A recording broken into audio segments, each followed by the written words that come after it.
Ke kullum kina buɗe baki da dabino amma baki san dalilin da yasa kike cin dabino kullum a buɗe baki ba? Daga cikin 'ya'yan itatuwa da aka shar'anta akan cewa idan za ka yi buɗe baki ana so ka yi shi da dabino ka ci uku huɗu da dai sauransu. Muku dalilin da yasa aka ce a ci dabino da kuma nutritional value na dabino.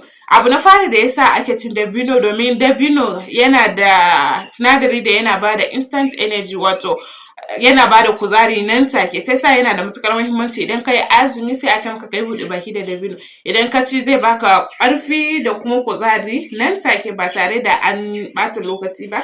Haka zalika kuma wannan dabino yana ɗauke da sinadarin fiber inda yake taimakawa wajen digesting na abinci kuma yana preventing na constipation especially lokacin azumi yawancin mutum da ba a ci abinci akai kuma hydration ɗin kaɗan ne sai ka kalla yawancin mutane suna samun matsalan constipation da kuma digestion matsalan ulcer da dai sauransu to in kana yawan cin dabino da dai sauransu zai taimaka wajen digestion da dai sauransu. Sai kuma abu na gaba da za a yi magana kuma yana ɗauke da sinadarin minerals da kuma vitamins yana ɗauke da vitamin B complex kenan duk sauran vitamin B da ya kunsa yana ɗauke da shi kuma kun san amfanin vitamin B abubuwa ne da dama. Haka zalika kuma yana ɗauke da minerals kamar su potassium, magnesium, iron inda yana ba da ƙarin jini yana taimakawa wajen retention na ruwa yana taimakawa abubuwan da ya shafi zuciya da dai sauransu.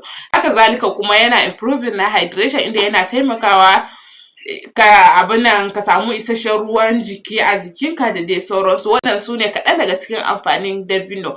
To idan ƙaramin sadaka da za ki iya ba da mai azumi shine ki sayi dabino ki rarraba masu azumi domin ke ma ki samu ladan wannan watan Ramadana. Sai mun haɗu a bidiyon mu na gaba kar ku manta ku danna mana subscribe sannan ku danna ƙararrawar sanarwa don samun sabon shirye-shiryen mu.